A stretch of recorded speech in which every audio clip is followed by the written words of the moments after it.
Rajya Sabha election को लेकर JMM और कांग्रेस में कशीदगी। राज्यसभा की सीट पर दोनों की दावेदारी, मिलजुल कर लड़े तो होगा फायदा, जेएमएम ने कहा। तो वहीं इस बार कांग्रेस की दावेदारी मजबूत है। राजेश ठाकुर का बयान, सारी चीजें इत्तेहाद में तय होंगी, राजेश ठाकुर का बयान।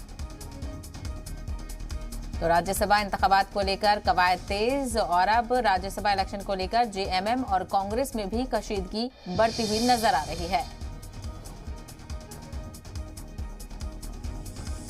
हमारी बातें आपस में हो रही है, बातचीत हो रही है। मुख्यमंत्री जी संजीदा हैं, मुख्यमंत्री जी सकारात्मक हैं। उन्होंने कहा है कि हम दिल्ली जा रहे हैं। तो हमें नहीं लगता कि इस तरह की बातों को मीडिया में करके और दावेदारी ठोके, ये तो आपसी सहमति की चीज है। ये कोई मांगने वाली चीज नहीं है। ये हमने नेता माना है मुख्यमंत्री हेमंत सोरेन जी को, वो मुख्यमंत्री हैं। तो ये सारी चीजें गठबंधन में तय होती है और सभी लोगों की सहमति से होती है। मेरे बयान देने से या किसी अन्य के बयान देने से ये सारी चीजें तय नहीं होती है। हम समझते हैं संजीदगी से मुख्यमंत्री जी इस पर विचार कर रहे हैं।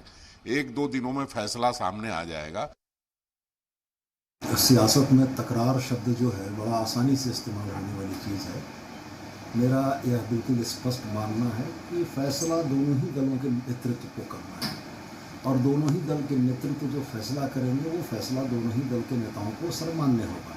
लेकिन इसमें एक बात मैं अपनी तरफ से यह जरूर जोड़ना चाहूँगा कि विधानसभा में झारखंड मुक्ति मोर्चा की सदस्य संख्या 30 थी और विश्वगुरु शिबू सोरेन के चुनाव में जहाँ तक जाने की बात है तो पिछले बार विश्वगुरु शिबू सोरेन झारखंड मुक्ति मोर्चा के वोट से ही जीत कर गए थे।